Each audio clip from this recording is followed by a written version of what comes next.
This is Vulcan Mission Control at T-minus 7 minutes and holding. ULA builds Atlas and Vulcan rockets in a 1.6 million square foot facility in Decatur, Alabama. Here's a look inside. Successfully launching missions to every planet in the solar system, in addition to critical national security, science, weather, and communication satellites. ULA has established a long-standing industry reputation for reliability and orbit accuracy.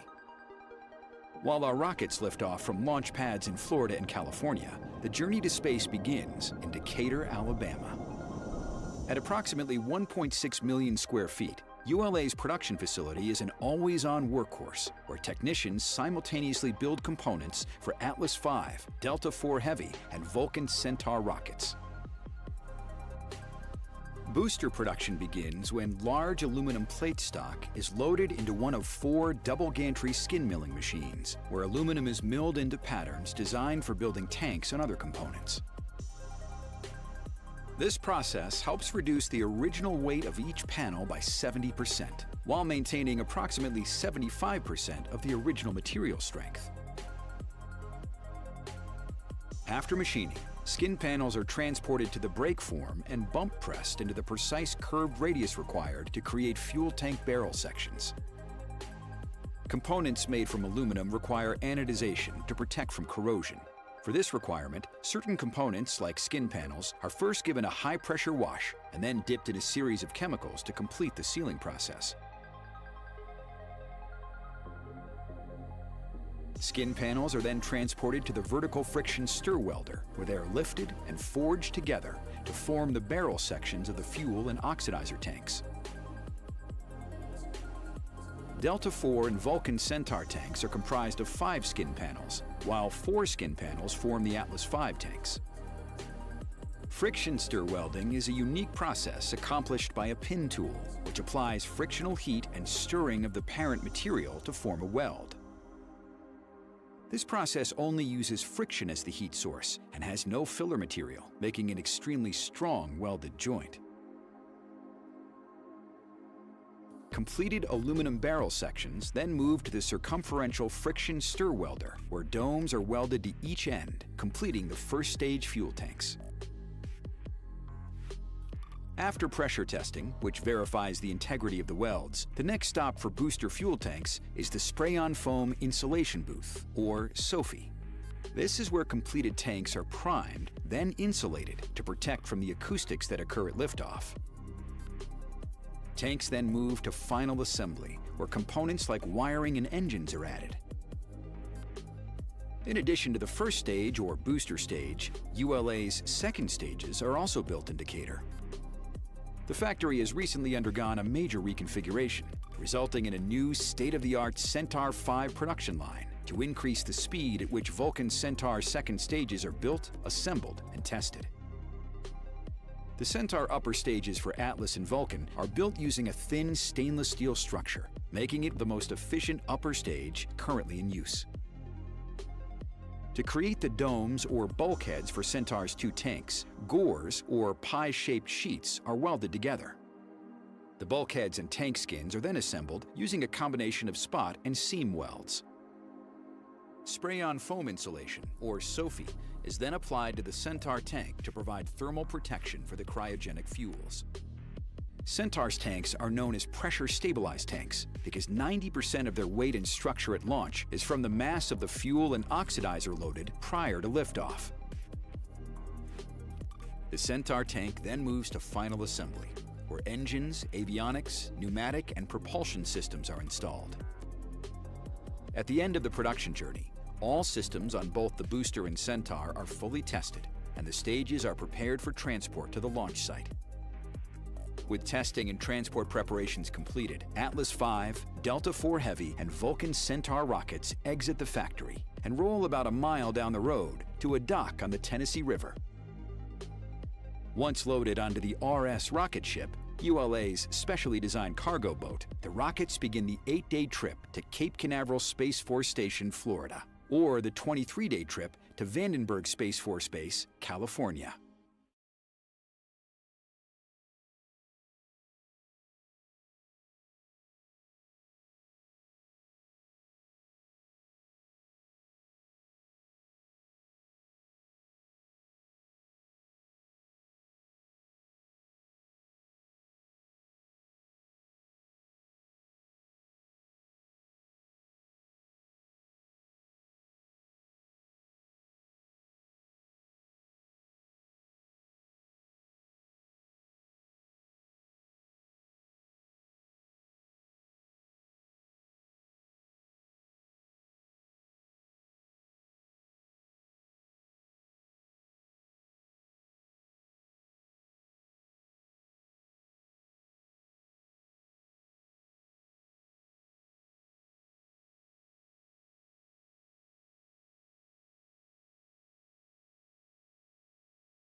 LC prop 1.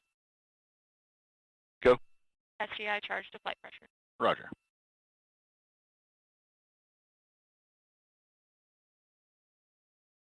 L minus 16 minutes.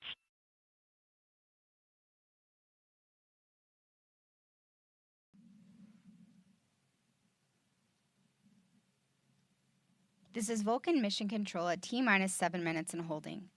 Earlier this week, the ULA team conducted an extensive practice ahead of today's launch attempt. We're looking at video of the wet dress rehearsal. The WDR is a full day of launch test. During the WDR, Vulcan's booster and Centaur stages are powered up. Avionics are tested and final preps to the ground systems are accomplished. Next, the rocket is loaded with methane, liquid oxygen, and liquid hydrogen. With the rocket fueled, the team proceeds into the terminal count, which includes pressurizing the rocket, arming various systems, and transitioning the rocket to internal power. The WDR count ends just seconds prior to T0. The rocket is then safed, the cryogenic propellants are drained.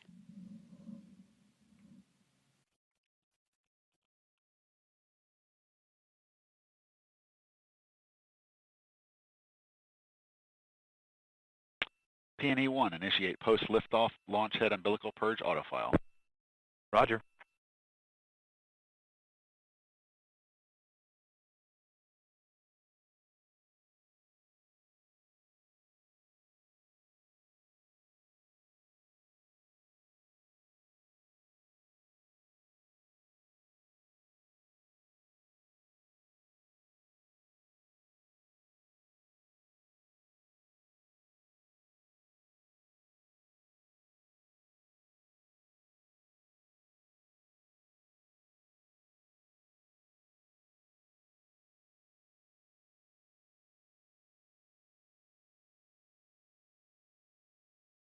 L minus 14 minutes.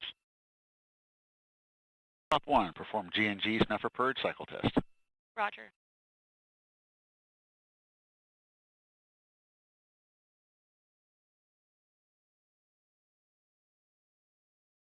LC, OSM1. Go.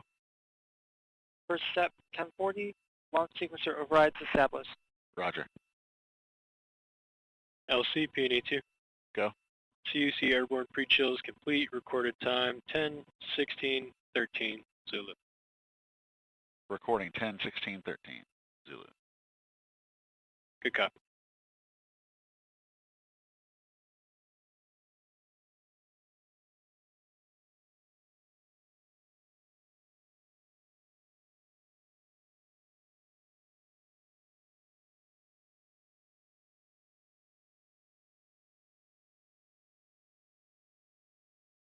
L minus 13 minutes. Flight control, perform launch on time verification. Roger. OSM, place SRB ignition SNA switch in the enable position.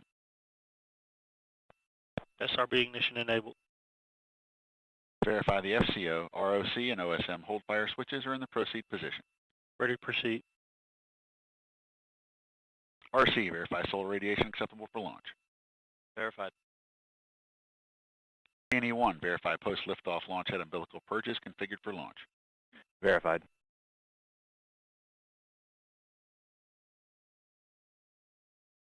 LC prop 1. Go. G&G snapper purge cycle test complete. Roger. LC flight control. Go. Launch on time verified. Roger.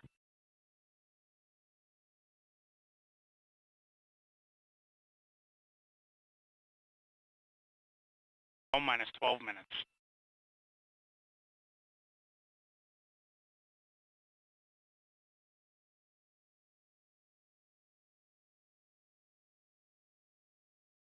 RLM, verify red line monitor and event table in the correct configuration for terminal count. Verified.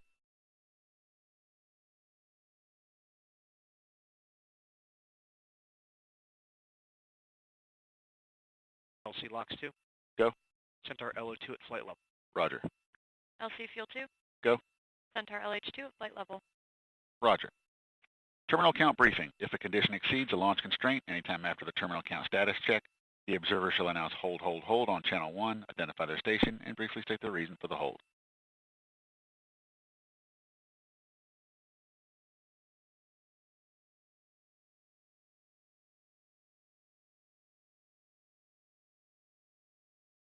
All communications switch to channel 1. All personnel and visitors remain in present position until launch. Maintain operational silence in the LCC.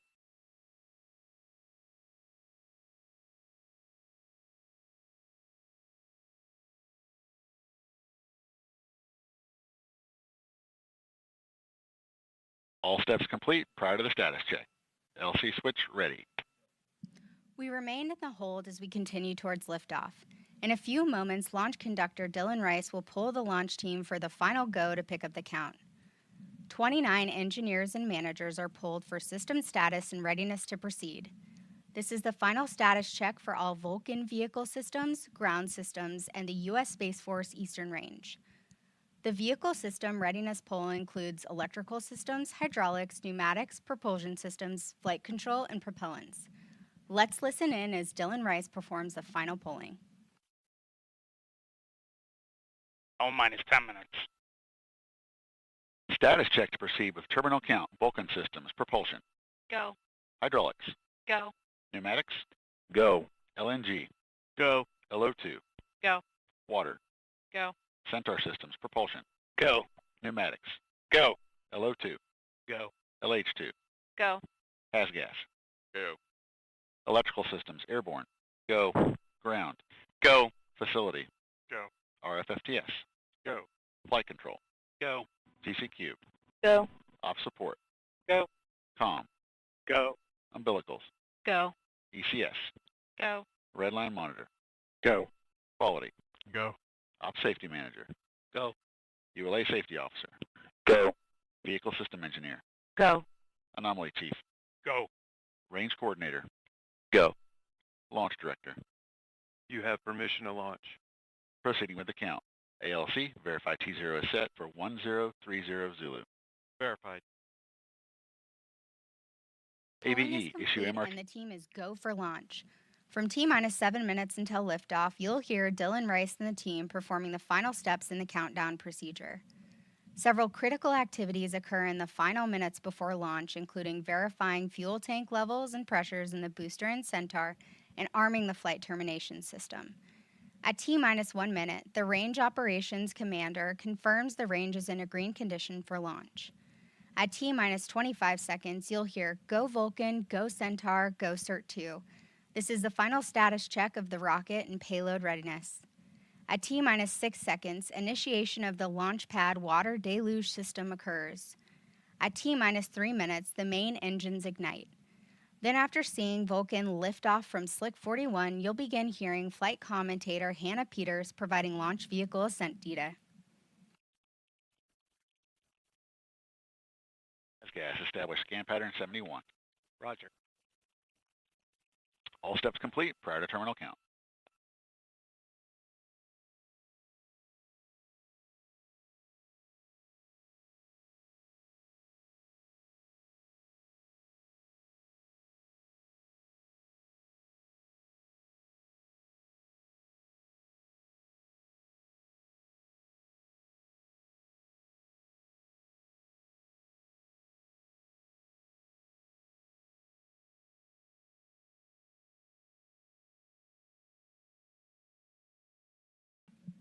This is Vulcan Mission Control at T-minus 7 minutes and holding. We anticipate releasing the hold in just a few moments. On my mark, the time will be T-minus 7 minutes and counting.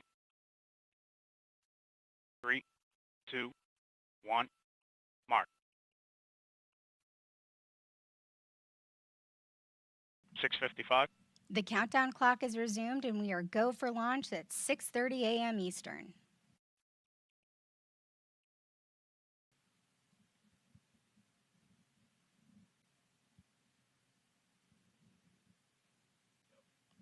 After liftoff, ULA's Vulcan rocket will head southeast from Space Launch Complex 41. Here's a look at today's ascent. Following final confirmation of rocket readiness, twin BE-4 engines and 2 GEM 63XL solid rocket boosters produce more than 1.8 million pounds of thrust to lift ULA's Vulcan rocket away from Cape Canaveral Space Launch Complex 41. Shortly after liftoff, the rocket begins a pitch over to attain the proper flight path, while minimizing the dynamic pressure it experiences during flight. Vulcan then reaches Mach 1, the speed of sound. With the ability to add 2, 4, or 6 solid rocket boosters, or SRBs, Vulcan can be precisely configured to take any mission to space, from low Earth orbit to Pluto and beyond. These boosters augment the rocket's total thrust at liftoff, adding approximately 460,000 pounds of thrust per SRB. With their propellant expired approximately 90 seconds into ascent, the SRBs burn out, followed by jettison. Jettison time is variable, occurring between 100 and 150 seconds after liftoff, depending on mission requirements. Vulcan's guidance system then activates to steer towards the precise target in space. First stage flight continues as the rocket crosses the Kármán line, entering space. With the majority of propellant expended as Vulcan fights against the force of gravity, the BE-4 engines shut down and the booster stage separates. With the rocket now weighing less than 10% of what it did at liftoff, dual RL-10C engines on ULA's Centaur upper stage ignite. Spacecraft are encapsulated inside a 5.4-meter diameter payload fairing, which provides a protective environment during ascent. Following Centaur engine ignition, the payload fairing is jettisoned. With the first burn complete, the Centaur engine shuts down for a coast phase. Further into flight, Centaur ignites for a second burn, powering the vehicle into a hyperbolic injection orbit. Following the second main engine cutoff, ULA Centaur will continue into an orbit around the Sun.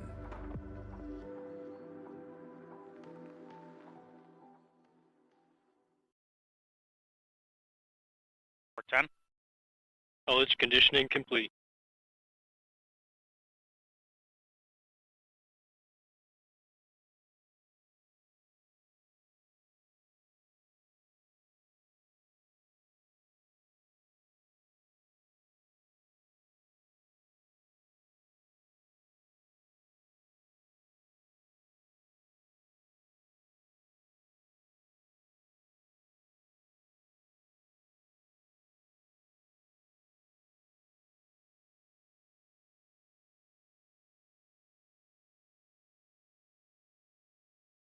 .330.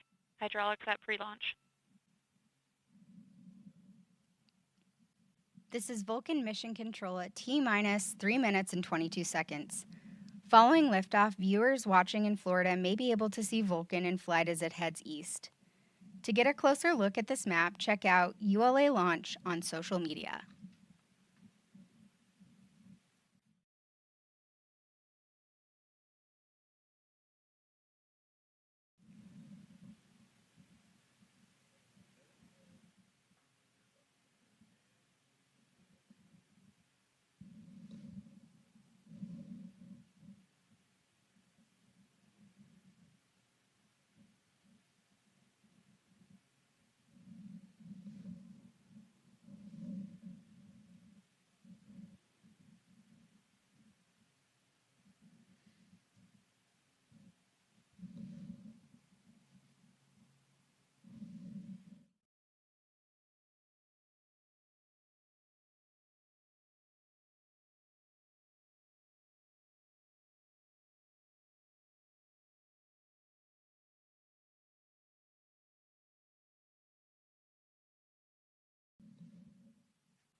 T-minus 2 minutes. The launch vehicle, ground systems, and eastern range are go for launch.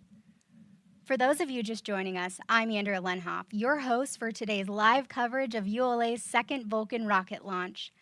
At this time, the team is not working any issues, and we're proceeding towards an on-time liftoff at 6:30 a.m. Eastern.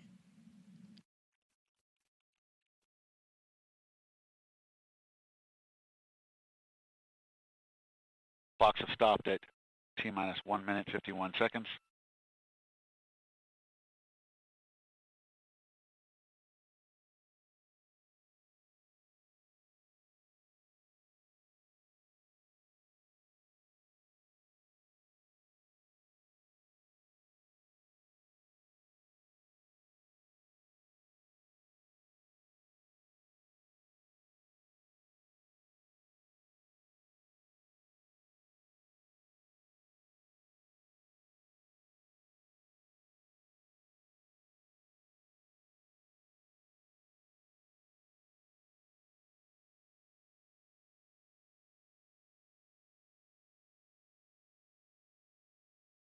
LC, this is flight control. Go. Flight control is ready to reset the clock to T-7 and holding. Roger. ALC, reset the countdown clock to T-7 minutes and holding. Roger.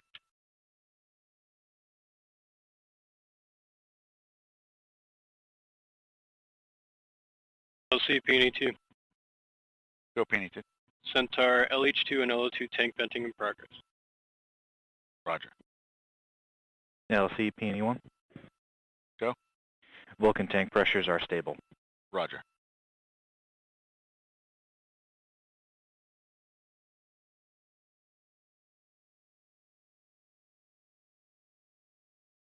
LC countdown clock is reset to T-7 minutes and holding. Roger. LC, this is flight control. Go. Step 50 SS VAPS and active SCS in pre-flight mode. Roger.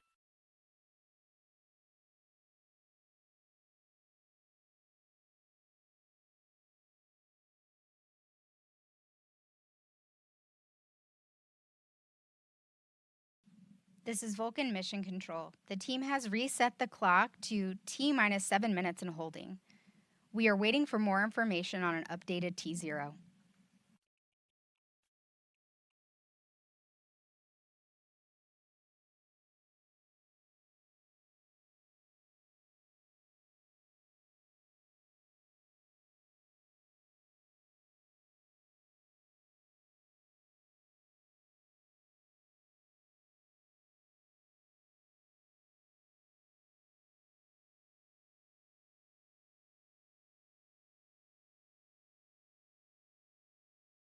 LC, Peony-2. Go. Centaur tank pressures are stable. Roger.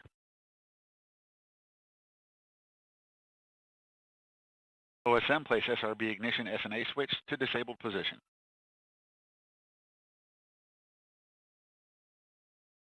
SRB ignition disabled.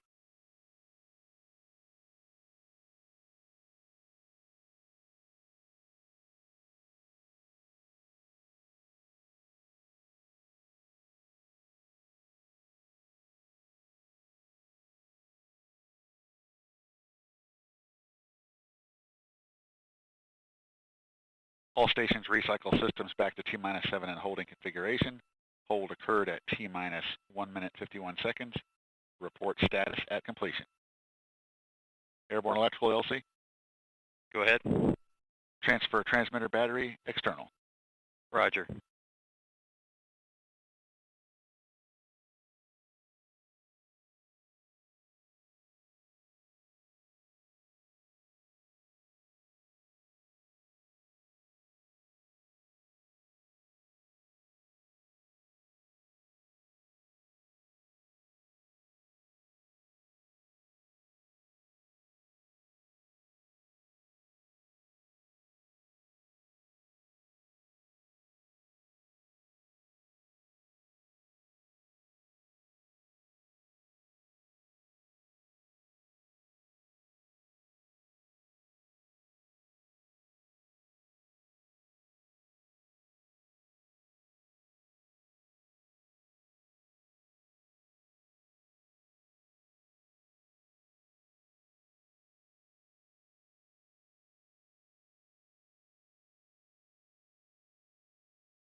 LC, Peony-1.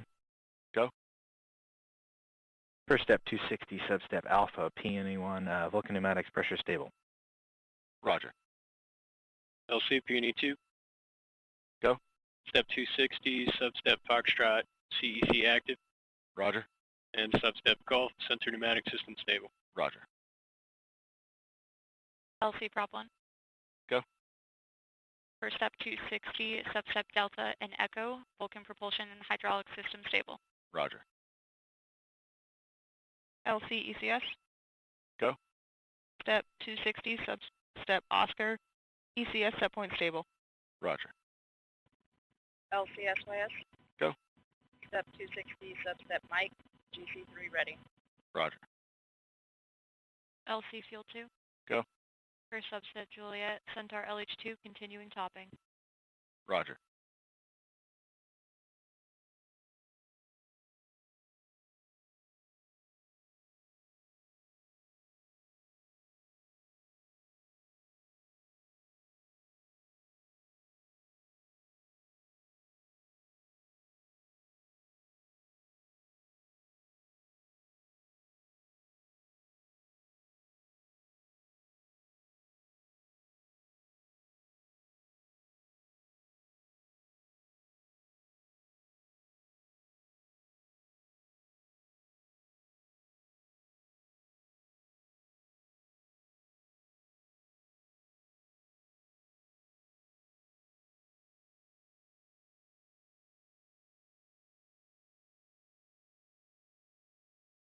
LC, airborne electrical, This LC.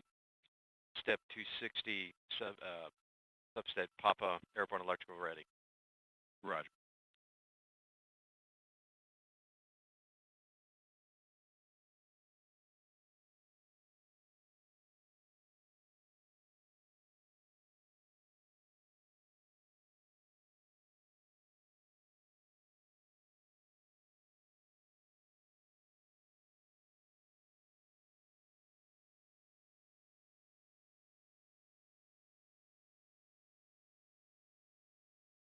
LC, Lock 1. Go Lex 1. Vulcan LO2, continuing topping. Roger. LC, this flight control. Go flight control. Substep Lima, flight control ready. Roger.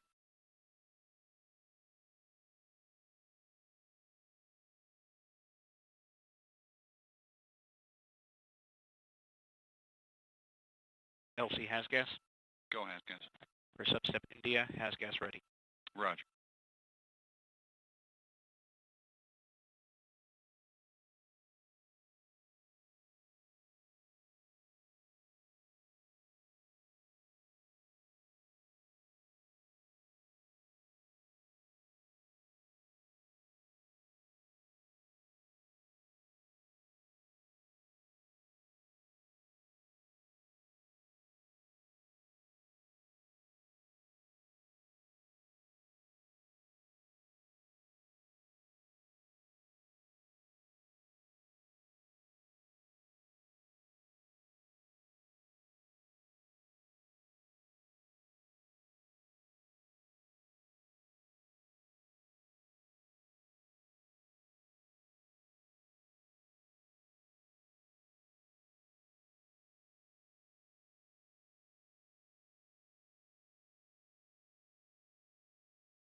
LC, fuel 1.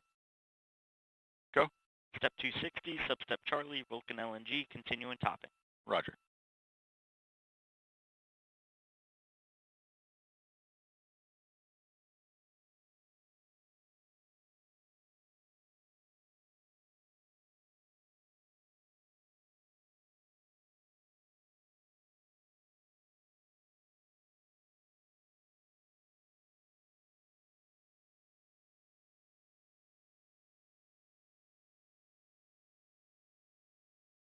LC, RLM. Go. Op 100, step 260, substep November, complete. Roger.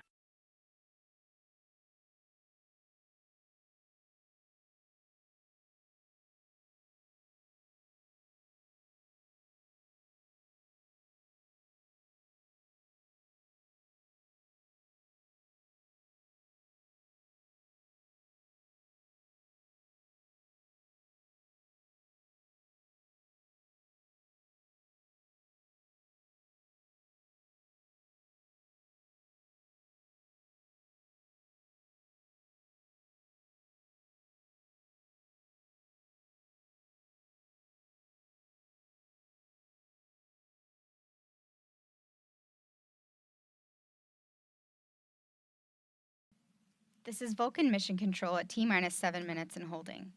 While we await a new T0, RS rocket ship, ULA's specially designed cargo ship, delivers our rockets to our launch sites in California and Florida. Let's take a look at this unique capability.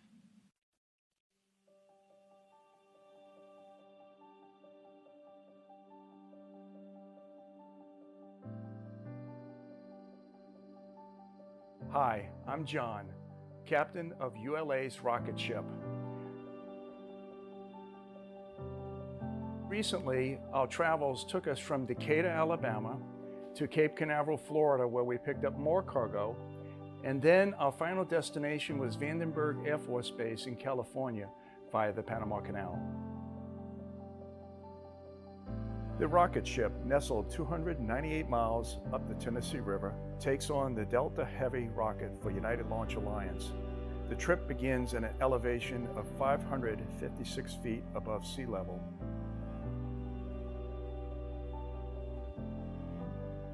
"23 miles below Decatur is Wheeler Lock and Dam. It is our first of 4 locks operated by the Tennessee Valley Authority on the Tennessee River that allows a step-down staircase of 48 feet in level. Now into the Wilson Pool, we transited approximately 2 hours to enter the Wilson Lock Chamber, the highest single lift east of the Rockies. Once secured in Wilson Lock, we were now lowered a distance of approximately 90 feet. Exiting Wilson Lock and Dam is a narrow channel for 5 miles that leads us generally shallow water past Florence, Alabama. Now passing Florence, Alabama, the rocket ship transits a shallow region with a rocky bottom. The crew expects 5 more hours of transit to Pickwick Lock and Dam. This trip, the vessel anchored above Pickwick Lock for daylight transit-only requirements through the lock. This was due to higher than average water and fast current conditions. At morning twilight, the ship approaches Pickwick Lock. The vessel will be lowered approximately 48 feet, and the transit continues in a narrow stretch of the Tennessee River for 106 miles, commonly referred to as the Wiggles. After passing New Johnsonville, Tennessee, the vessel enters the region known as the Land of Lakes, commonly known to the crew to be more relaxed in a buoy channel leading to the Kentucky Lock and Dam. This elevation drop is approximately 43 feet. After locking and a transit of 21 miles, we leave the Tennessee River in our rearview mirror and join the Ohio River. The vessel now is located in Paducah, Kentucky at an elevation of 320 feet above sea level. The deck crew returns to normal sea watches since the portion of the trip will transit over the lock and dam at Olmsted by a buoy navigable channel. After 5 hours of transit on the Ohio River, the vessel turns southbound on the lower Mississippi River, approximately 14 hours away from Memphis, Tennessee, and approximately 2 days from Baton Rouge. Other major cities along the route are Greenville, Mississippi, Vicksburg, Mississippi, Natchez, Mississippi, and finally arriving at Baton Rouge, Louisiana. There we anchor for fuel replenishment. We now have accumulated 1,070 miles of river and dropped in sea level of a distance of 546 feet to nearly join sea level. Passing New Orleans by night is an impressive sight of lights from the water's edge to the tall office buildings to include the twin bridges known as the Crescent City Connection. The Federal pilot disembarks at the Southwest Pass Sea Buoy as the journey continues to Cape Canaveral. After crossing the Gulf of Mexico, traffic conditions are generally light. At Dry Tortugas, the southernmost point in the continental United States, the ship joins the Florida Straits and follows the Florida Keys to the Atlantic seaboard. The rocket ship finally arrives at Cape Canaveral, completing a sea voyage taking 3.5 days and approximately 8.5 days from Decatur, Alabama. Departing the dock, the journey to sea is a short 7 miles.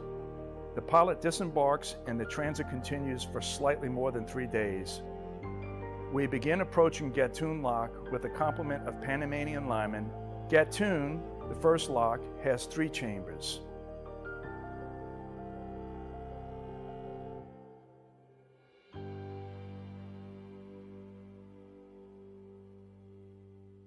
Next is Pedro Miguel Lock with 1 chamber, and last, Miraflores Lock has 2 chambers.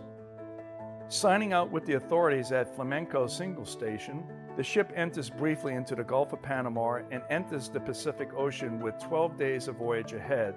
The crew maintains bridge watch activity, engine room assignments as the deck crew participates in lookout duties and chasing rust spots with paint. The galley crew maintains the morale with 3 square meals daily. Knowing we are close to our destination, the mountains of Southern California finally come into view. A timed arrival and the first landing at Vandenberg Air Force Base commenced at morning break of first light. The first CBC Delta rocket was offloaded with an associated second stage container. The ship can only stay in this small harbor for a window of usually 3 to 4 hours. This is due to tide height constraints and available water to float the ship safely. With more cargo to offload, the vessel anchors nearby east of Government Point to wait for the next available window for an acceptable tide cycle. The second docking at Vandenberg shows the second CBC Delta rocket was offloaded with a fairing section. At this point, in viewing the final delivery of the rocket components, the crew of the rocket ship breathes a sigh of relief, knowing the safe delivery and the critical mission is now complete.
This is Vulcan Mission Control at T-minus 7 minutes and holding. As we await a new T0, let's check back in with Arlena Moses to get another weather update. Thank you, Edra. Taking a look at radar here this morning, we've had a few more showers develop here across the Gulf Stream, which is located about 20 miles offshore, but they continue to be low enough topped that we're not expecting any significant launch weather concerns. Though, as we continue to push into the window, they will approach the coast. Generally, when we get within 10 nautical miles, which is that white circle that we look at, we have to see them get a little colder topped. A little taller tops, usually about in the 15, maybe 20,000 foot range. And right now, they're kind of below that, so not continuing to be a launch weather concern. So if we go to our forecast, still looking pretty similar for what we were seeing earlier this morning. Overall probability of violations, very low, 5%. Continuing with our breezy easterly winds with temperatures in the low 80s and no significant launch weather concerns. Back to you, Andrea.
LCM1 AC. Go AC. I have a recommendation for you for RLM line item adjustment. Proceed. Okay, we want to take the following 8 line items from a value of 31.1 to 32.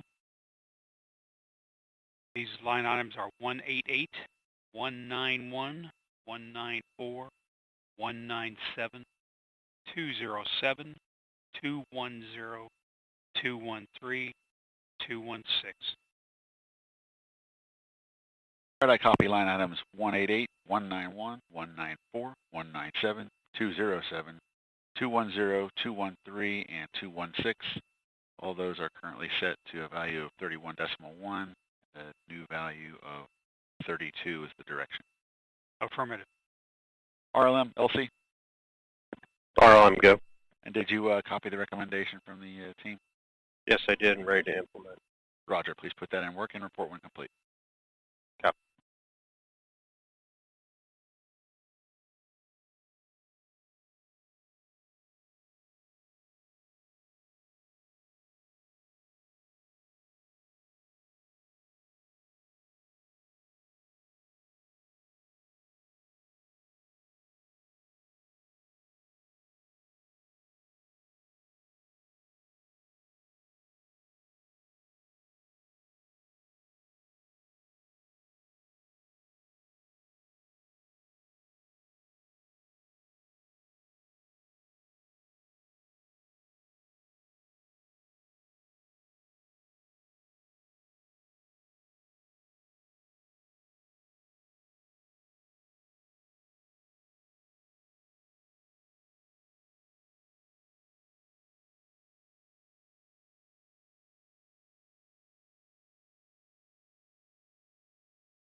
This is Vulcan Mission Control at T-minus 7 minutes and holding. As we look at this beautiful sunrise over Slick 41, we continue to wait on a new T0.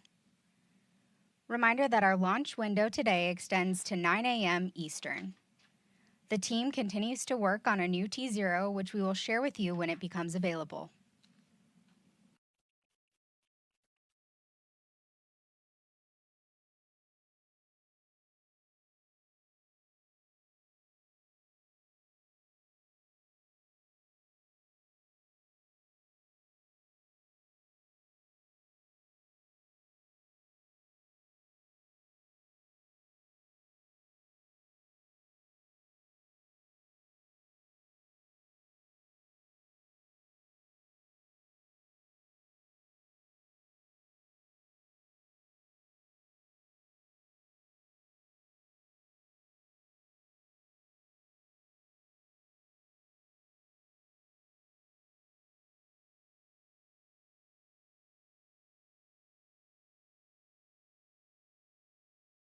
LC, RLM.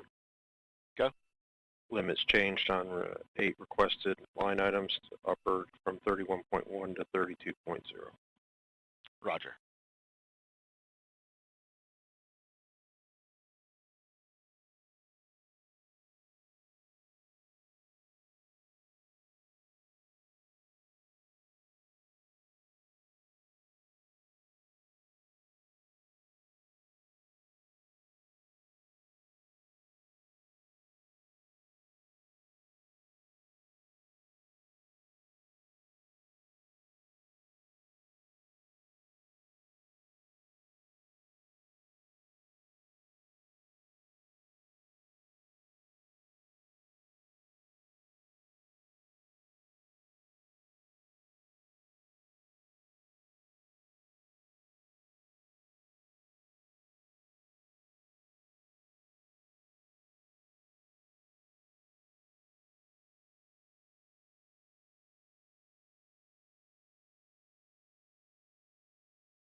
LC and 1AC.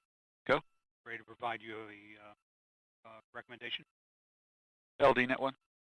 LD. Proceed, AC. Okay, the team has reviewed the hold that was put into place and isolated that to the ECU line items. We have adjusted the 8 line items affected by this voltage concern. We have no other concerns with proceeding and are recommending another attempt.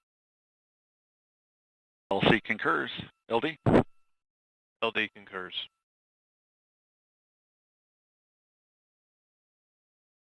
And go ahead, LD. LC, let's please coordinate and implement a new T0 of 11:25:00 Zulu. Roger. RC, LC net 1. RC, go ahead. Please coordinate a new T0 of 11:25:00 Zulu. Roger.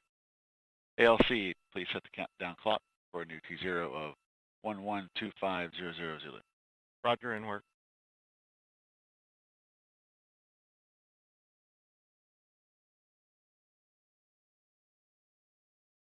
And all personnel on net 1, this is the LC. We're going to reestablish an L25 configuration and proceed again toward another terminal count run. PNE2, LC. Good. Initiate CUC airborne pre-chill. Roger. LC, RC. Go. The range has approved our new T0 of 11:25 Zulu. Roger. And LC, ALC, countdown clock has been set for new T0 of 11:25. We're currently at L25 and counting. Roger. LOX 2, LC. LOX 2. Perform Centaur LO2 fill and drain valve cycle test. Roger. Fuel 2, LC. Go ahead. Perform Centaur LH2 fill and drain valve cycle test. Roger. Has gas, establish scan patterns 62 and 63. Roger.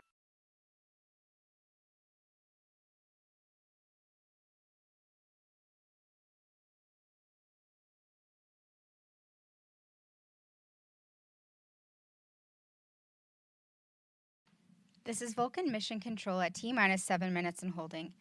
As you just heard, a new T0 has been established at 7:25 a.m. Eastern.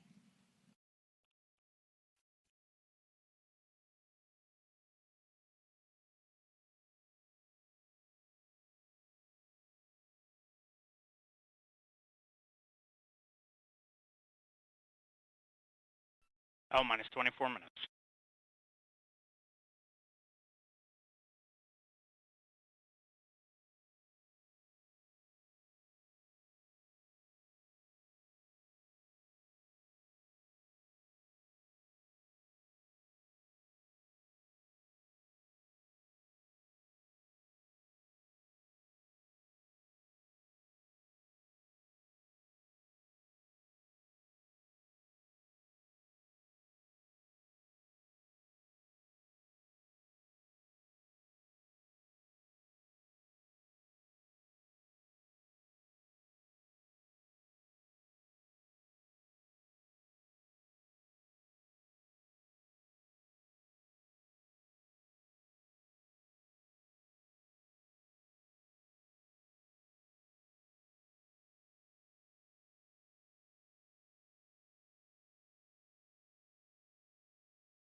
Roger. Resume Centaur LO2 topping at flight level. Roger. This is Vulcan Mission Control at T-minus 7 minutes and holding. ULA also launches Atlas rockets here in Cape Canaveral, Florida. Let's take a look around. With spacecraft launched to every planet in the solar system, in addition to critical national security, science, weather, commercial, and human space missions, ULA has a long-standing industry reputation for reliability and orbit accuracy. At our launch site in Cape Canaveral, Florida, the story begins with ULA's Atlas and Vulcan rockets arriving on the RS rocket ship. Rocket ship is a specially designed cargo ship used to transport rockets from ULA's more than 2 million square foot production campus in Decatur, Alabama. Once rocket ship arrives at Port Canaveral, the team offloads and transports the rocket to the pad. Launch site processing begins with Launch Vehicle on Stand, or LVOS. The 107-foot Atlas V boosters and 109-foot Vulcan boosters are transported and hoisted into a vertical position using a crane. Atlas is lifted onto the mobile launch platform, while Vulcan is lifted onto the Vulcan launch platform. With the boosters in place on the launch platforms, solid rocket boosters are added next, followed by stacking of the interstage adapter and Centaur second stage. Meanwhile, the ULA team works simultaneously to help the customer encapsulate their payload into the rocket's payload fairing. The encapsulated payload fairing is the final piece to be mated to the rocket. With the rocket stack complete, the final launch preps begin.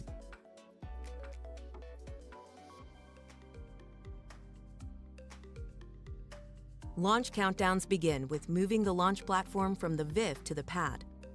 Weighing in at about 2 million pounds, the launch platform supports the rocket and contains air conditioning, electrical, and commodities, while the undercarriages bear the weight of the launch platform and rocket. Leading the move are vans providing communication and support to the spacecraft and rocket.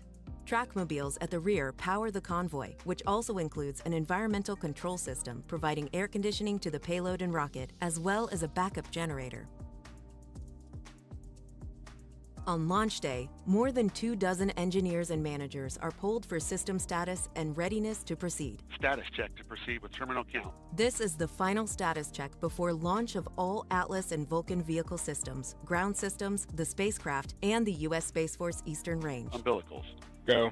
ECS. The vehicle Go. system readiness Redline poll motor. includes electrical systems, Quality. hydraulics, Go. pneumatics, Safety. propulsion systems, Go. flight control, and propellants. Go. If the rocket is ready for flight and the weather is within the launch commit criteria, polling is completed and the team gives the go for launch. Status check. Go Vulcan. Go Centaur. Go Atlas. Go Centaur. 5, 4, 3, 2, 1. Main engines and solid rocket boosters ignite to lift the rocket off the pad. We have ignition. Shortly after liftoff, the rocket begins a pitch over to attain the proper flight path, minimizing the dynamic pressure the vehicle experiences during flight. Within the first few minutes of flight, the vehicle reaches Mach 1, the speed of sound, followed by jettison of the solid rocket boosters. Minutes later, propellant levels deplete and the booster engine shuts down, followed by release of the booster stage. At various times in flight, depending on the mission, the vehicle jettisons its payload fairing. From there, the Centaur second stage carries the spacecraft towards its destination with planned engine starts and stops. Finally, Centaur releases the spacecraft in its target orbit to continue its journey.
L minus 16 minutes.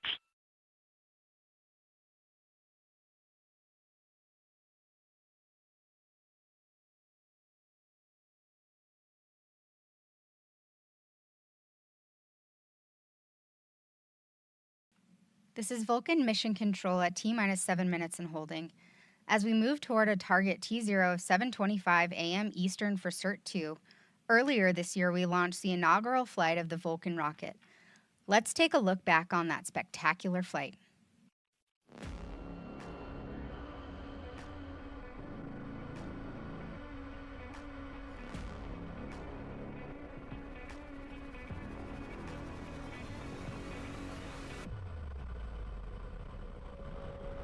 Status check. Proceed with terminal count. Vulcan system. Propulsion.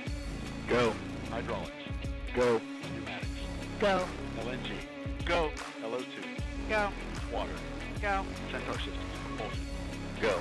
Pneumatics. Go. LO2. Go. LH2. Go. HAZMAT. Go. Op safety manager. Go. ULA safety officer. Go. Vehicle systems engineer. Go. Anomaly chief. Go. Range coordinator.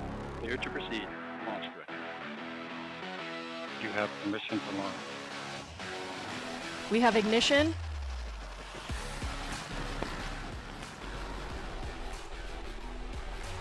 And liftoff of the first United Launch Alliance Vulcan rocket, launching a new era in spaceflight to the moon and beyond.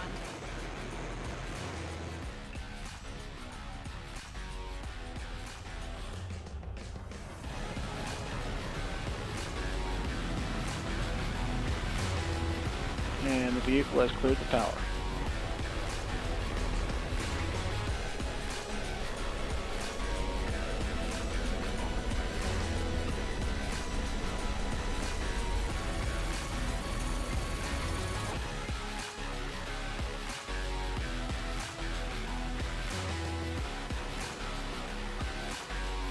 Separation of both SRBs.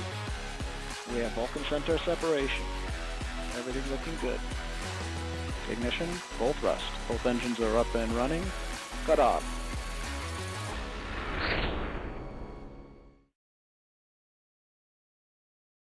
LC Prop 1. Go. G&G Snapper Purge cycle test complete. Roger.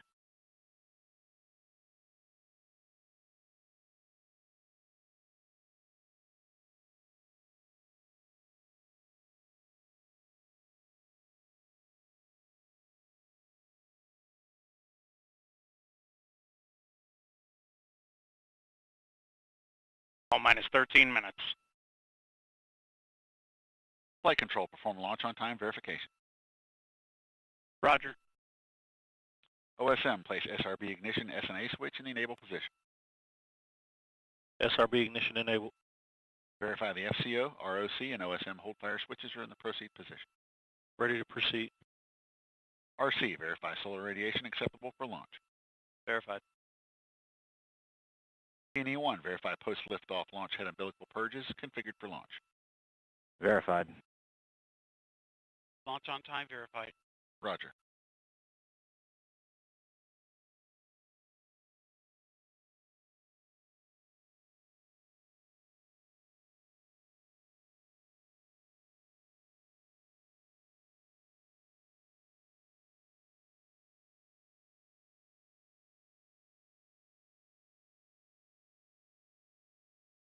L minus 12 minutes. Terminal count briefing. If a condition exceeds a launch constraint anytime after the terminal count status check, the observer shall announce hold, hold, hold on channel 1, identify their station, and briefly state the reason for the hold. RLM. Verify red line monitor and event table in the correct configuration for terminal count. Verified. LC Locks 2. Go. Centaur LO2 at flight level. Roger. LC Fuel 2. Go. Centaur LH2 at flight level. Roger.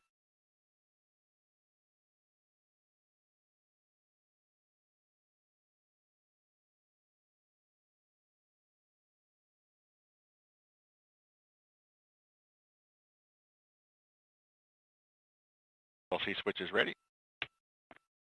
All steps are complete prior to the status check.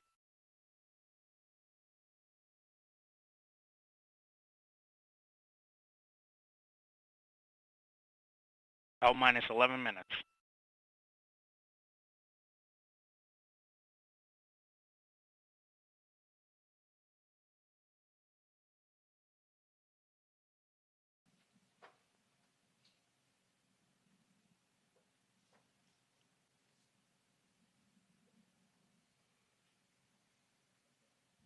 We remain in the hold as we continue towards liftoff.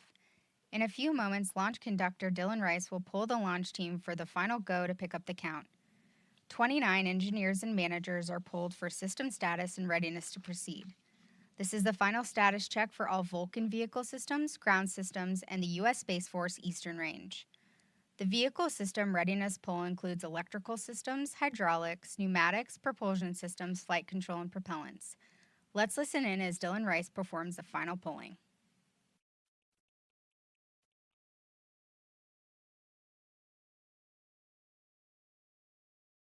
Status check to proceed with terminal count, Vulcan systems, propulsion. Go.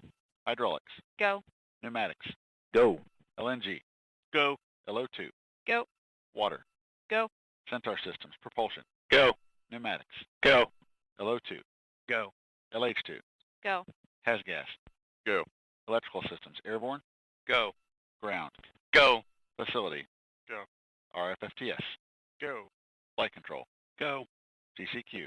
Go. Op support. Go. COM. Go. Umbilicals. Go. ECS. Go. Redline monitor. Go. Quality. Go. Op safety manager. Go. ULA safety officer. Go. Vehicle system engineer. Go. Anomaly chief. Go. Range coordinator. Go. Launch director. You have permission to launch. Proceeding with the count. ALC, verify T0 is set for 112500 Zulu. Verified. ABE, issue MRTU sync pulse. Roger. Secure transmitter battery heater and transfer battery internal. Polling is complete and the team is go for launch. From T-minus 7 minutes until liftoff, you'll hear Dylan Rice and the team performing the final steps in the countdown procedure. Several critical activities occur in the final minutes before launch, including verifying fuel tank levels and pressures in the booster and Centaur and arming the flight termination system. At T-minus 1 minute, the Range Operations Commander confirms the range is in a green condition for launch. At T-minus 25 seconds, you'll hear Go Vulcan, Go Centaur, Go Cert-2. This is the final status check of the rocket and payload readiness. At T-minus 6 seconds, initiation of the launch pad water deluge system occurs. At T-minus 3 seconds, the main engines ignite. Then after seeing Vulcan lift off from Slick 41, you'll begin hearing flight commentator Hannah Peters providing launch vehicle ascent data.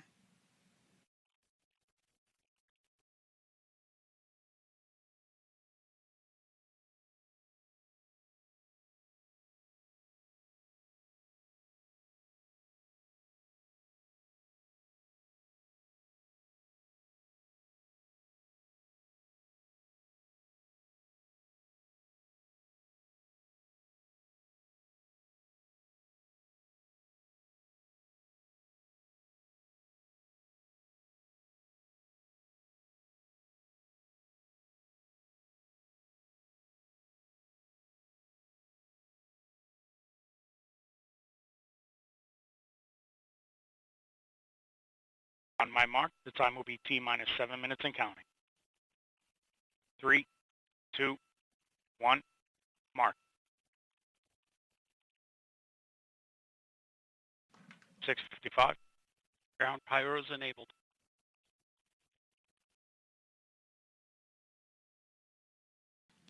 The countdown clock is resumed and we are go for launch at 7:25 a.m. Eastern.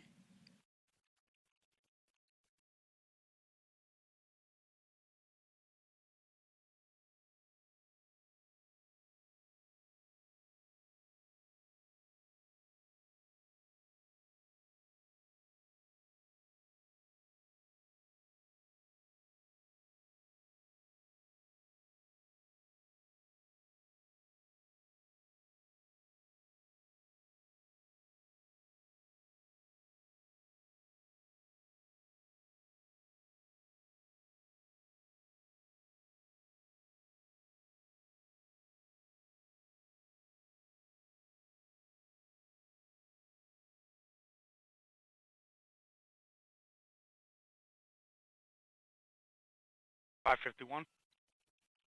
Securing Centaur LO2. Securing Centaur LH2.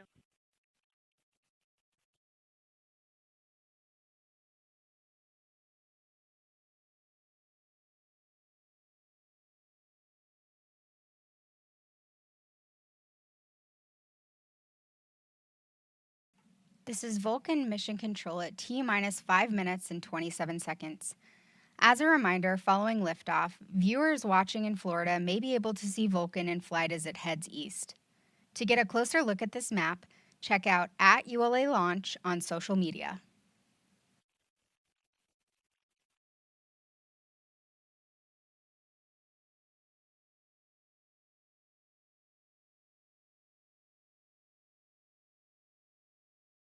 .459. Securing Vulcan LNG. Securing Vulcan LO2.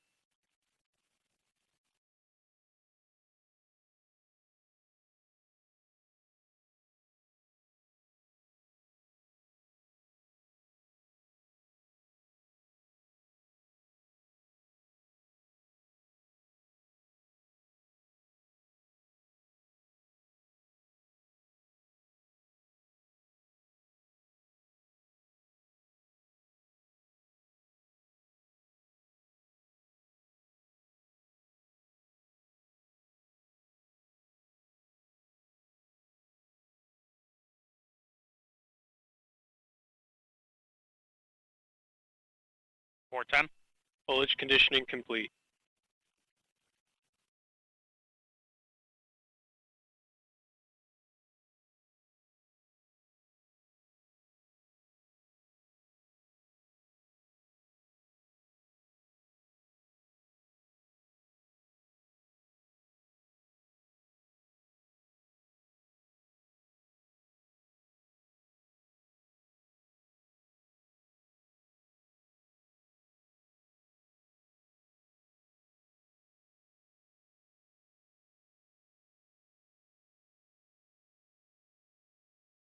.330. Hydraulics at pre-launch.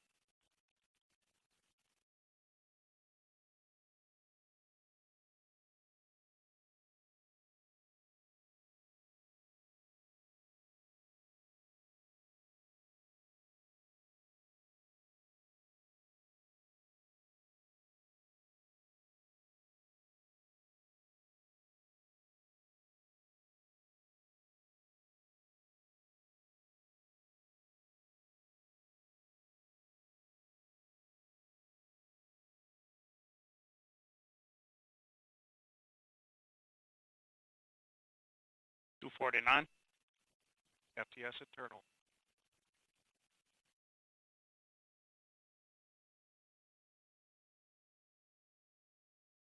.238.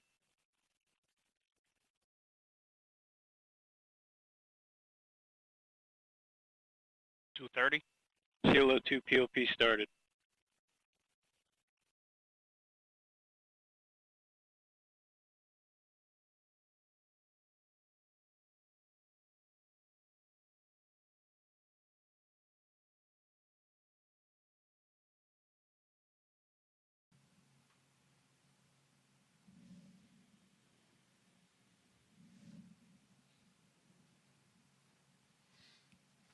T-minus 2 minutes. The launch 59. vehicle, ground systems, and eastern range are go for launch.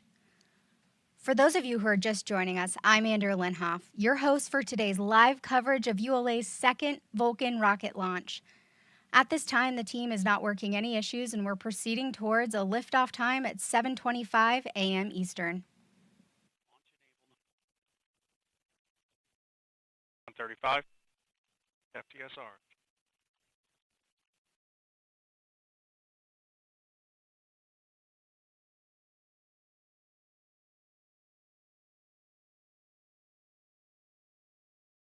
.20. SCS count started. 115. ECS, reduce ECS for launch. Roger.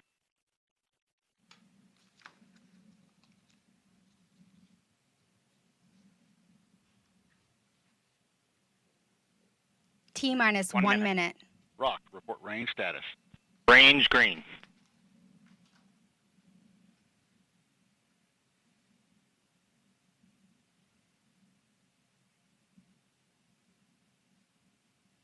45. Vulcan tank set, step 3.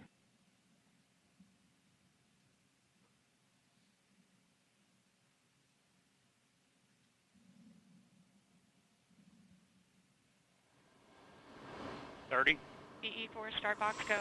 28. Verify ECS reduced for launch. Verified. Status check. Go Vulcan. Go Centaur. Go Cert-2. 15. T minus 10, 9, 8, 7, 6, 5, 4, 3. We have engine ignition. 1. And liftoff of the United Launch Alliance Vulcan rocket, carrying ULA's legacy of reliability, orbital accuracy, and high energy performance. Everything looking nominal.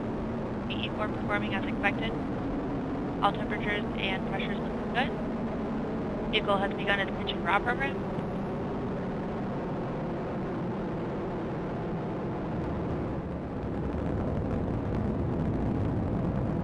We have 2 good BE4s. You are hearing Hannah Peters providing launch vehicle ascent data.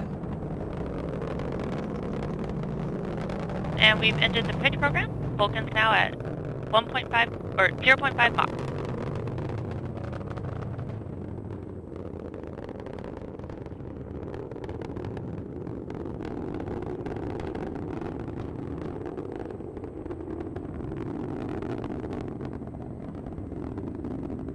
The BE4 is now throttling down in preparation for SRB burnout.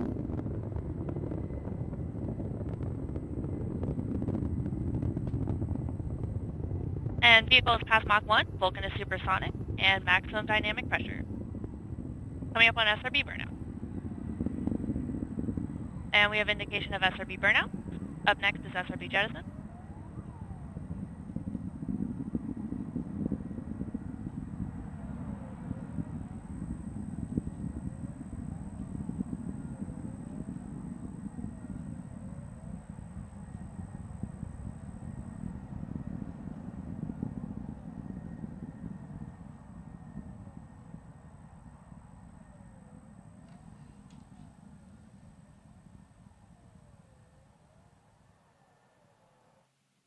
Body rates continue to look nominal, trending towards 0.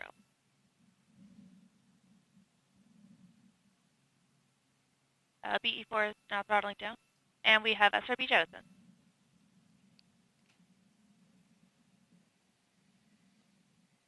Vulcan is 19 miles in altitude. We just 15 heard miles confirmation downrange of to solid Canaveral rocket at booster jettison. 2,400 miles per We hour. have about 3 minutes until we reach our next mission event, booster engine cutoff.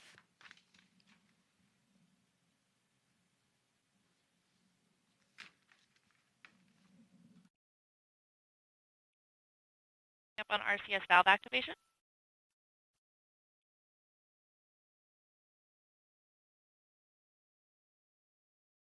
Body rates continue to look good.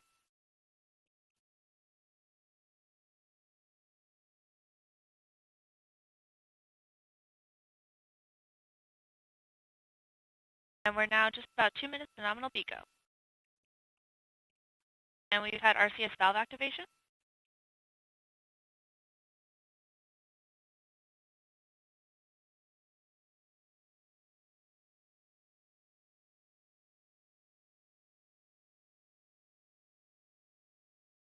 Vehicle continues to look good. BE4s are performing as expected.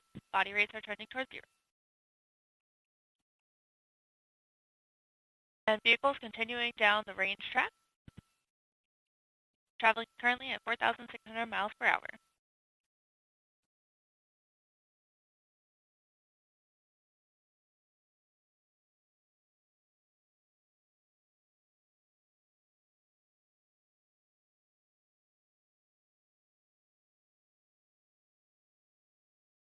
Continue to have 2 good engines. Body rates trending towards 0.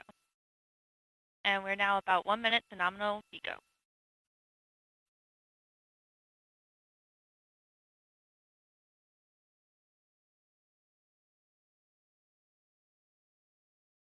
Vulcan is now 1/4 of its liftoff weight. And Vulcan is now passing the Kármán line.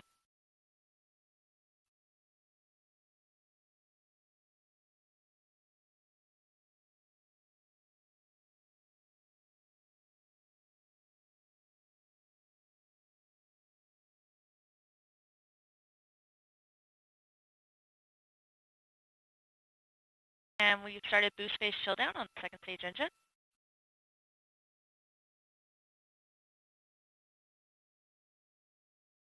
And the BE4s are throttling to maintain a constant acceleration.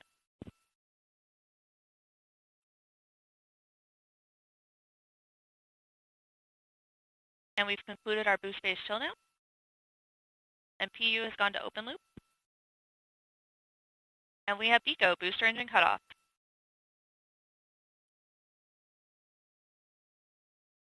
And we have Vulcan Centaur separation. And pre-start on LH2 and LO2.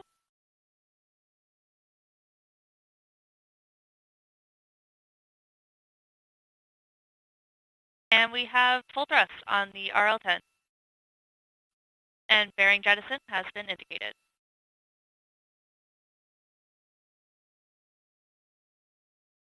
And we've begun thermal loop conditioning on the RCS. And fixed angles on Centaur PU. Vehicle is now 123 miles in altitude, 345 miles downrange, and traveling at 10,000 miles per hour.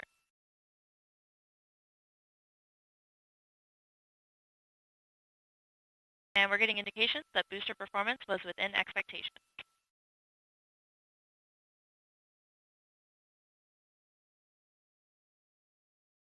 RL10 continues to perform nominally. And we are partway through a 10.5-minute burn. This is Vulcan Mission Control at T plus 6 minutes and 20 seconds. We just heard flight commentator Hannah Peters confirm the successful completion of the early phase of today's flight, and all systems continue to operate nominally. Our next event, main engine cutoff, will occur in approximately 10 minutes. While we wait, I'm now joined by ULA's Space Force Program Manager, Megan Lapine. Megan, thank you so much for being here today. Thanks for having me, Andrea. I think we're all really excited that we just saw Vulcan launch for the second time. I know a lot is going on with us this morning, but why don't you tell me what's going through your head right now? Sure. So I think it was a beautiful liftoff this morning. I think we're all really excited to see that. It's such a significant launch in terms of our certification and where we're going with Vulcan. So it was just a tremendous accomplishment from this team. Really proud to be part of the team that did this. Not just the ULA team, but also our Space Force partners, our suppliers across the country.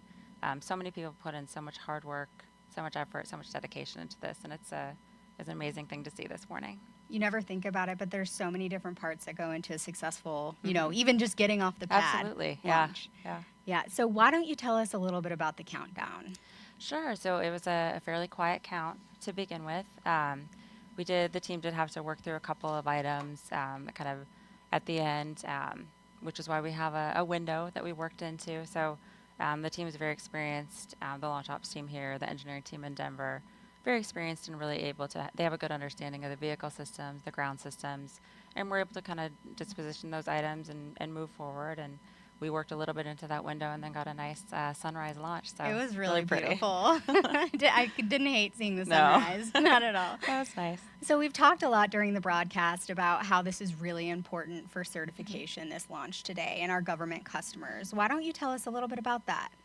Sure. Actually, before the launch today, we had a chance to talk to our colleague, Greg Novi. He put together a little description of how we get new launch vehicles certified for national security space. So why don't we take a look at that, and then we'll talk some more. Great. Let's take a look. In 2011, the Air Force, the NRO, and NASA got together and created a guide for new entrants to be able to come into our marketplace and launch national security missions. Even though Atlas and Delta have flown successfully, the Vulcan vehicle, which took the best of the best from both sides, is substantially different enough that it requires us to go through this certification process to be able to fly national security missions. ULA's certification plan is categorized as a Category 3, alternate 4, which requires 2 certification flights and customer insight into our processes and analysis as we go forward. The process involves kind of 3 phases: the assessment phase, the evaluation phase, and the certification phase. We're currently in the certification phase right now. We've completed over 5,000 verification records, or verifications that show how we are designed, how we are analyzed, and really backed up by test reports and through all the non-recurring development and qualification effort that has taken place over the last few years. In addition to that, we've completed over 150 component level tests and over 27 system level tests, huge tests that take a look at the complete element and put it through its rigors to be able to show it's good for flight. An example of qualification, at the component level is the valves, where we are qualifying them to new vibration, dynamics, those kind of tests at the component level, where our systems testing is more at the element level, the booster, the Centaur V, the payload accommodations, where we're going through structural qual and frequency ID testing, acoustic testing, to really show the durability of those vehicles and those elements.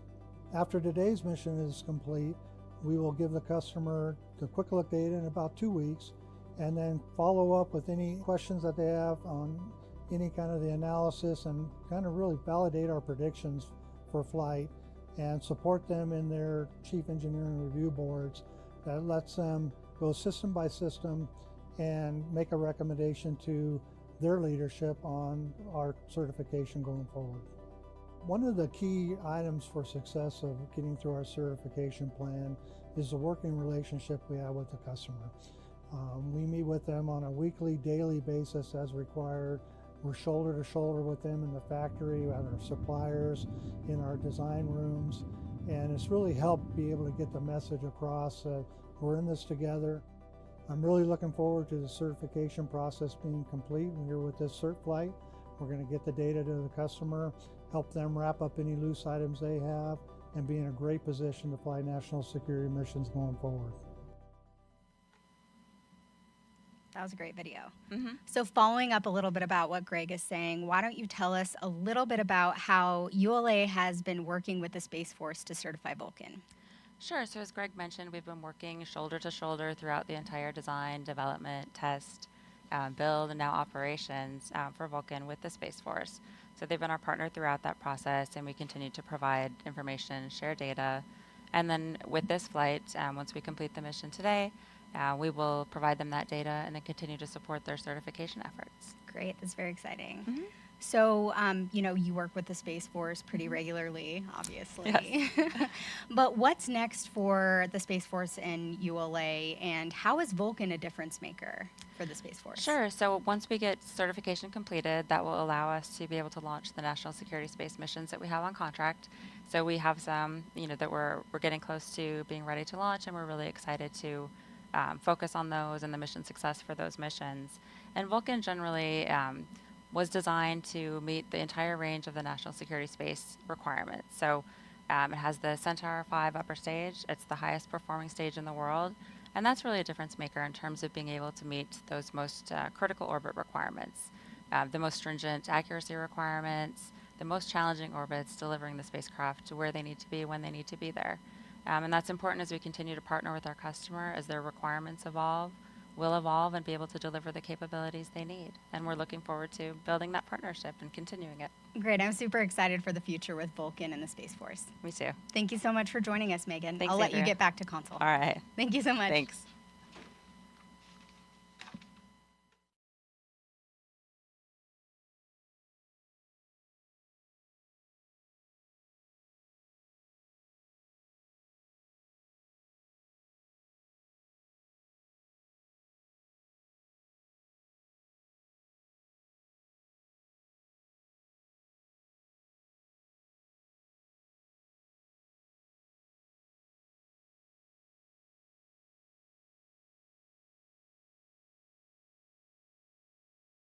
Just about 2 minutes to MECO, or to nominal MECO. Everything continues to perform nominally. The vehicle is now traveling at 14,500 miles per hour.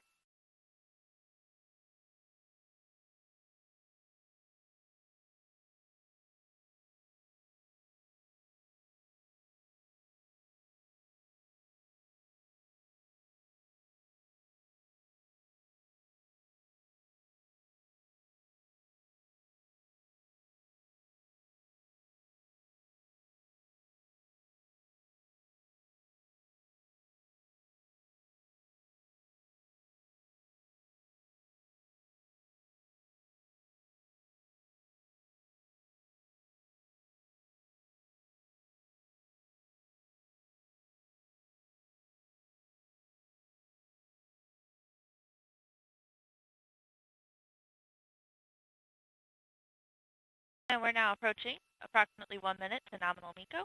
Everything continues to look good. RL10 engine parameters are as expected. MPU is correcting as expected.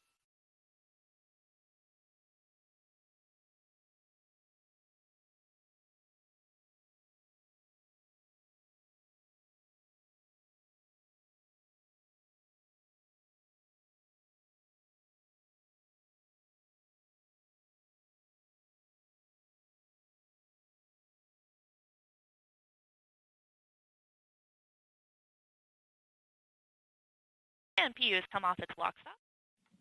This is Vulcan Mission Control at T plus 15 minutes and 35 seconds.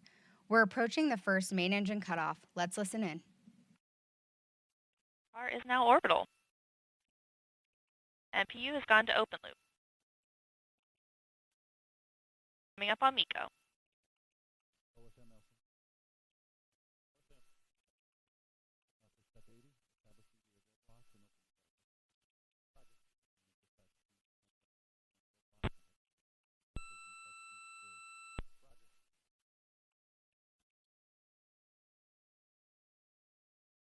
And we have MECO, main engine cutoff 1.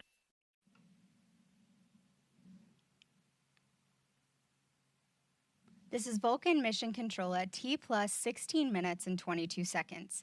We just heard flight commentator Hannah Peters confirm the successful cutoff of the main engine and all systems continue to operate nominally. Our next mission event, main engine start, will occur in about 15 minutes.